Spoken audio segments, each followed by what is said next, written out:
తిరుపతి జిల్లా చంద్రగిరి మండలంలోని యలంపల్లి కొండ్రెడ్డి కంటెగ గ్రామంలో పంటలను ఏనుగుల గుంపు ధ్వంసం చేశాయి.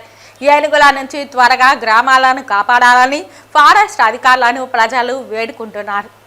పంట పొలాలు, మోటార్లు, అరటి తోట, ఫెన్సింగ్లను ఏనుగులు ధ్వంసం చేశాయి. గుంపులో సుమారు 12 ఏనుగులు ఉన్నట్లు సమాచారం. గతంలో ఎన్నడూ లేని విధంగా గ్రామాల మీద ఏనుగుల మంద పడుతున్నాయి.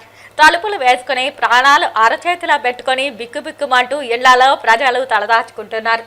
స్పందించి ఏనుగుల నుంచి త్వరగా గ్రామాలను కాపాడాలని ఫారెస్ట్ అధికారులను ప్రజలు వేడుకుంటున్నారు. గత వారమే ఏనుగుల దాడిలో కందరవారిపల్లి సర్పంచ్ రాకేష్ మృతి చెందాడు. మరొకసారి ప్రాణ నష్టం జరగకుండా కాపాడాలంటూ గ్రామ ప్రజలు కోరుతున్నారు. నేను కొండ్రెడ్డి గ్రామ పంచాయతీలోని యలంపల్లి గ్రామంలో ఉండు, జోరుముడి గ్రామంలో ఉండు ఈ మోహన్ రెడ్డి. నేను మాకు ఏనుగులు పెడితే ఎక్కువైపోయినది. పంట నష్టం చాలా జరుగుతూ ఉంది. మామిడి తోట అయితే కానీ, అరటి చెట్లు అయితేనే కానీ, గ్యాస్ గడ్డి అయితే కానీ ఎక్కువ నష్టం జరుగుతుంది. ప్రతి ఒక్క నెలకోసారి జరుగుతుంది. ఇంత మునిపే మేము అటవీ శాఖ అధికారులకు మేము అద్దెలు కూడా ఇవ్వడం జరిగింది. కానీ మాకేమి స్పందించి మాకేమి నష్టపరిహారం కూడా ఇవ్వడం లేదు. దయచేసి మాకు ఏదైనా చూసి అనుగ్రహించండి. నమస్కారం సార్. మాది కొండ్రెడ్డి గారి పంచాయతీ.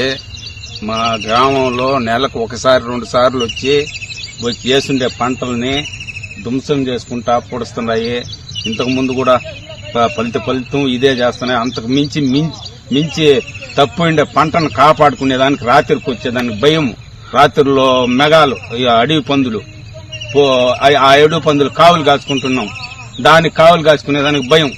ఇవి తొక్కిందంతా తొక్కేసి పొడుస్తా ఉంటే మిగతాది ఎంతో కొంచెం గొప్ప జారిపిండేదానికి కావులు కాచుకునేదానికి రేయొచ్చేదానికి భయం. అందుకు ఇంతకు ముందు ఇదే వారి ఘోరంగా తొక్కేస్తే అప్లై చేసుకున్నాం. దాని గురించి కూడా ఏమీ మాకు అందలేదు. ఇప్పుడైనా మీరు కనుకరించి ఈ చేసిండే పంటలు మీరే చూడండి. ఇది నాశనం చేస్తున్నాయి. రాత్రిలో రావాలంటే భయము, తరవాలంటే ఒకరినిద్దరిని చంపేసి కూడా ఉన్నాయి. అందువల్ల చాలా నష్టపడి పడుతున్నాము. అందుకు గ్రామంలో దయచేసి గవర్నమెంట్ వాళ్ళు గట్టిగా చర్య తీసుకుని ఈ ఏనుగులని సంరక్షించేట్టుగా మీరు గట్టి చర్య తీసుకుని మా రైతులను కాపాడతారని మనవి చేసుకుంటున్నాము. కొద్ది గొప్ప మిగిలిన దానికి రాత్రిలో వచ్చి కావులుగా ఇంకా అడవి పందులు తినేస్తున్నాయి.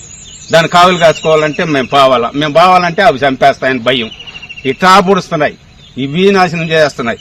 రైతే బతకలేకుండా పొడుస్తున్నాము.